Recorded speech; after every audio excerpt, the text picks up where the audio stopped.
성탄절 아침 예배의 자리에 나오신 한 분 한 분을 주님의 이름으로 사랑하고 환영하고 축복합니다. 우리 메리 크리스마스 즐거운 성탄 되세요. 이렇게 늘 하던 인사지만 우리 함께 인사 나누도록 합니다. 함께 인사합니다. 메리 크리스마스 즐거운 성탄 되세요. 네, 처음 나오신 분은 손을 흔들며 하는데 우리 교인들은 웃음 모아가고 네, 거꾸로 돼서 다시 한번 합니다. 메리 크리스마스 즐거운 성탄 되세요. 네, 감사합니다.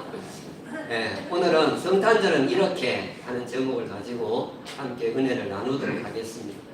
먼저 난센스 퀴즈 두 문제 내고 말씀을 전하도록 하겠습니다.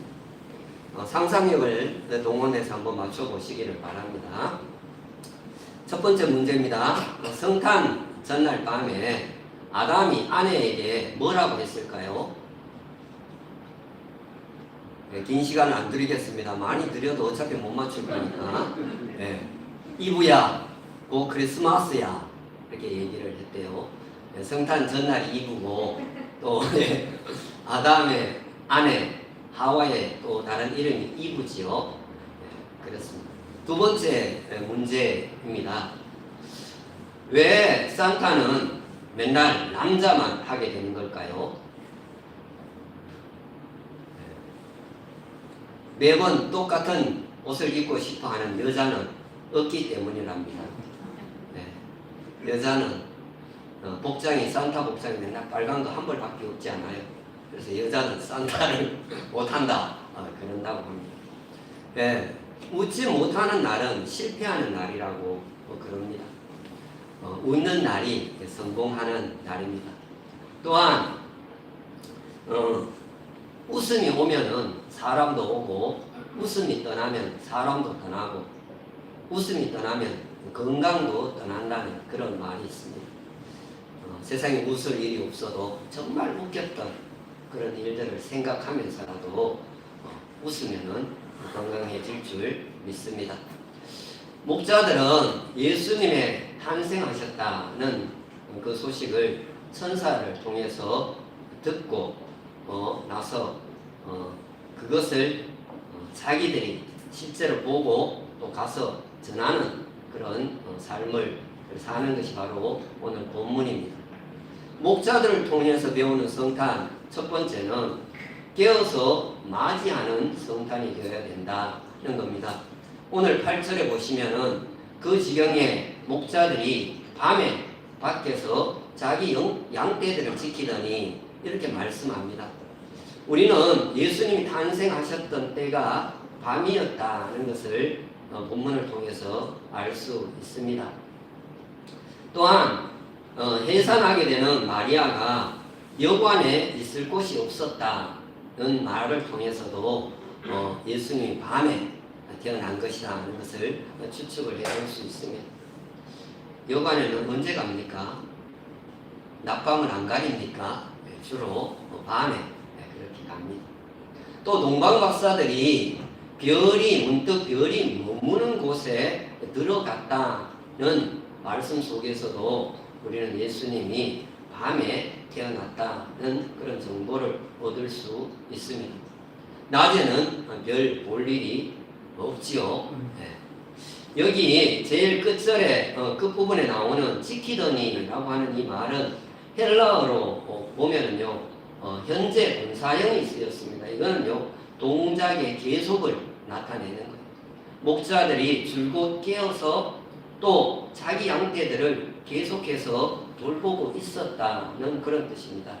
자, 그런 중에 목자들이 가만히 보니까 주의 사자가 곁에 서고 또 주의 영광이 그렇게 두루 비치는 그런 장면을 목격을 하고 크게 두려워합니다.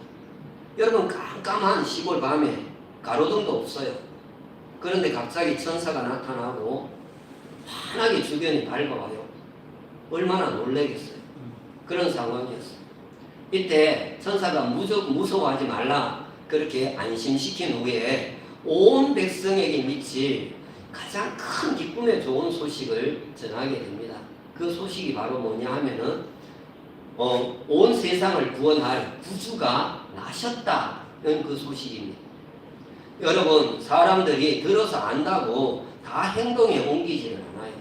예수님 당시에도 대사장이나 서기관들은 예수님이 유대 베들레헴에서 나실 것이다 하는 사실을 정확하게 알고 있었지만은 찾아 나서는 행동을 하지를 않았다라는 거예요.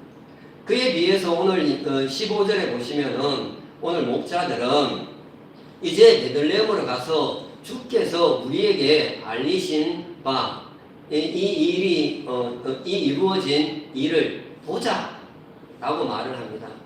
그리고 16절과 17절의 시작 부분에 보시면은 빨리 가서 마리아와 요셉과 그 위에 누인 아기를 찾아서 그들은 봅니다. 여러분, 무관심한 사람들, 믿음이 없는 사람들은요, 주님이 구원자가 나면은 나는 거지, 그것이 우리와 무슨 상관이 있는가, 나와 무슨 상관이 있는가, 그렇게 치부를 해버리고 맙니다. 그냥 넘어가는 거예요. 그러나 목자들은 듣고 행동에 옮겼다라. 여러분, 깨어있는 사람의 몫은 있어도 자는 사람의 몫은 없다, 그러지 않습니까? 옛날에 가난할 때는 더 그랬어요. 깨어있는 사람의 놈의 몫은 있어도 자는 사람의 몫은 없었습니다. 우리도 깨어서 주님을 기다리다가 맞이하는 여러분 되기를 주님의 이름으로 축원합니다. 깨어있다는 것은 영적인 것을 말해요. 잠 안 자고 밤새도록 있었다는 이야기입니다. 자, 목자들을 통해 배우는 성탄 두 번째는 기쁜 소식을 전하는 성탄절이 되어야 된다는 거예요. 목자들은 천사를 통해서 그 아기가 태어날 거다는 그 소식을 듣고 베들레헴으로 가서 그 사람들에게 자기들이 천사를 통해서 들었던 이야기들을 그대로 이렇게 전하는 것을 보게 됩니다. 마리아와 요셉만 있었던 게 아니고 다른 사람들도 그들과 함께 있었던 것을 우리는 알 수가 있는 것입니다. 만일 목자들이 구주가 나셨다라고 하는 이 놀라운 복음을 전해주지 않았다면 사람들에게는 예수님의 탄생은 그저 한 아기의 탄생적으로 여겨질 수밖에 없다라는, 그냥 어느 집에 애가 한 명 태어났구나 이렇게 생각을 할 건데, 천사를 통해서 들은 모든 이야기를 전해주니까 저분이 세상을 구원할 구주다라는 것을, 그 복음을 듣게 되었다라는 것입니다. 여러분, 천사가 목자들에게 전해주고 목자들이 사람들에게 전해준 이 기쁜 소식은 예수님이 세상에 빛으로 오셨다는 것을 증거하고 있습니다. 그렇습니다. 여러분, 예수님은 세상에 빛으로 오셨습니다. 빛은 세상이 어두우면 어두울수록 더 빛을 발하게 되는 거예요. 제가 교회 와서 여기에 교회에 불을 켜서 낮에 켜면은요, 별로 그렇게 밝은 느낌이 안 나요. 그러나 어두울 때 켜면은 너무나 밝게 느껴지는 것과 같은 것입니다. 성탄절 이브날에 종교개혁자였던 마르틴 루터가 평소와 같이 숲속을 산책을 하고 있었습니다. 그런데 그날따라 그 전나무 숲을 거니는데 그 주변이 너무나 환하게 빛나는 것을 보고 놀랐습니다. 어떤 일인가 하고 봤더니 전나무 숲 사이로 눈이 소복이 이렇게 하얗게 쌓였는데 하늘로부터 달빛이 비치고 있었거든요. 눈 위에 달빛이 비춰보세요. 얼마나 환하겠어요. 그는 이 광경을 목격하고 놀라운 깨달음을 하나 얻게 됩니다. 그게 뭐냐 하면 인간이라고 하는 것이 바로 저 전나무와 같다. 너무나도 볼품없고 보잘것없는 그런 존재다. 그러나 빛이신 예수님이 그들 속에 들어오면 그들의 삶도 아름답게 될 수 있겠구나 하는 것을 깨닫게 됩니다. 그리고 전나무 하나를 집에 가지고 와서 촛불을 켜서 장식을 했는데 그것이 바로 성탄 추리의 기원이 되었다는 거예요. 옛날에는요, 산에 가서 전나무나 소나무를 베어다가 성탄 장식을 했습니다. 영림서 사람에게 들킬까봐 낮에 몰래 가서 비워다 놓고 놔뒀다가 밤에 가서 끌고 내려와서 장식을 했어요. 목사님은 왜 그걸 청년들에게 자꾸 시켰는지 모르겠어요. 자기가 가서 비워오면 될 텐데 아마 청년들 감옥 가라고 그런 게 아니었는가 그런 생각이 묻자고 하는 얘기입니다. 여러분, 내부 장식보다 외부 장식이 훨씬 더 힘이 들어요. 그런데 다 설치를 해놓고요, 그 장식한 그 불빛이 온 교회 안과 마을을 그리고 온 세상을 그렇게 비칠 때는 정말 그것이 너무너무 그렇게 행복하게 느껴지는 것을 알 수가 있습니다. 교회 안과 마을과 세상을 비추는구나, 그런 느낌이 드는 것입니다. 어느 성탄 이브 날은 눈이 너무 많이 온 거예요. 하얗게 온 세상을 덮었어요. 제가 사는 그 시골 교회는 교인들 마을 주민이 한 2,000명 정도 되는데요. 교인들이 그 당시 한 600명, 아이들까지 다 해서 600명 정도가 교회를 다녔어요. 교회가 하나밖에 없었어요. 그런데 목사님이 새벽송을 도는데 어른들은 교회 근처를 돌라 하고 청년들은 그 시골에서도 20리나 더 되는 거기에 들어가서 새벽송을 돌라.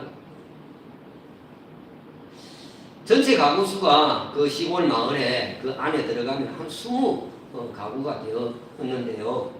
워낙 깜촌이라 가지고 한 집을 새벽송을 도는데 한 성을 가야 돼요. 당시에는 교회에 뭐 차도 없고 개인 차도 없었어요. 그리고 그 시골에는 차가 있어도 못 들어가요. 눈까지 왔어요.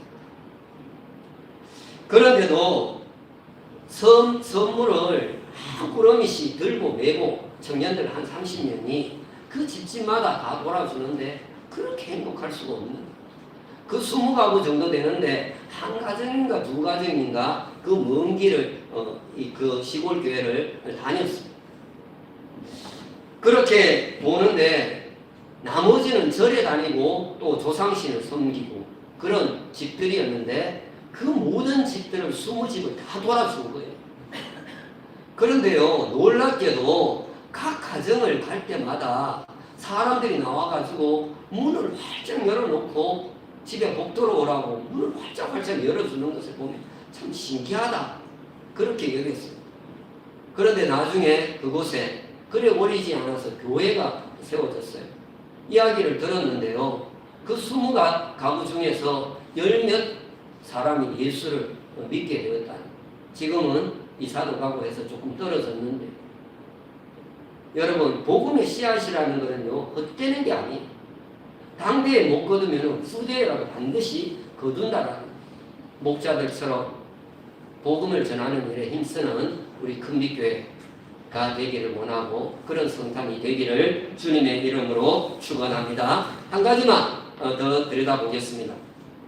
목자를 통해 배우는 성탄 세 번째는 소망을 가지고 삶의 현장으로 나아가는 성탄절이 되어야 된다는 겁니다. 오늘 20절에 보시면은 목자들은 점점하고 듣고 본 그 모든 것으로 인하여 하나님께 영광을 돌리고 찬송하며 돌아가니라, 이렇게 말합니다. 목자들은 양리를 치는 삶의 현장으로 돌아왔지만 베들레헴에 다녀온 후에, 다시 말하면 아기 예수님을 보고 온 이후로는 저들의 삶에 놀라운 소망이 넘쳐나게 되었다라는 것. 그들이 기다리고 사모했던 메시아 구원자를 그들이 봤기 때문에 이제부터는 새로운 그런 역사가 펼쳐질 것이라는 그런 소망이 그들 속에 넘쳐났기 때문입니다. 1346년 유럽은 흑사병으로 인해서 모든 사람들이 공포에 떨게 됩니다. 유럽의 인구의 3분의 1이 이 패스트라고 하는 그 전염병으로 인해서 죽어갔습니다. 특히 영국과 프랑스는 인구의 절반이 이 전염병으로 죽어가고 있었습니다.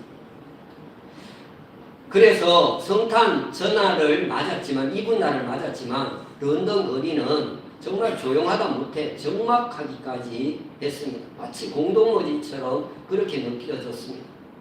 그런데 청년들 몇 명이 나와서 기쁘다 구주 오셨네 만 백성 맞으라 그런 찬양을 하면서 행진을 합니다. 그러자 사람들이 한두 명씩 몰려들기를 시작합니다. 삽시간에 수백 명이 몰려들어서 합창이 되었습니다. 공포에 떨던 런던 시내가 찬송 소리로 가득 넘쳐나게 되었습니다. 성탄절의 찬송은 죽음의 현장에 있던 그들에게 살 소망을 불어넣어 주게 되었다는 것입니다. 예수님이 탄생할 당시 팍스 로마나 즉 로마에 의한 평화가 외쳐지고 있었습니다. 그러나 세상은 전혀 평화로운 세상이 아니었습니다. 힘 있는 자들의 그런 평화를 가장한 것이었습니다. 인간에 의한 평화는 이루어질 수가 없습니다. 오직 예수님을 통해서 평강과 평강이 이루어지는 줄 믿습니다. 이런 성탄이 되기를 원합니다. 오늘 이제 말씀을 냈습니다. 주님은 세상의 기쁨이십니다. 구원이십니다. 소망이십니다. 평화이십니다. 빛이십니다. 우리들도 목자들처럼 정말 이런 주님을 맞이하는 그런 성탄이 되기를 예수님의 이름으로 축원합니다.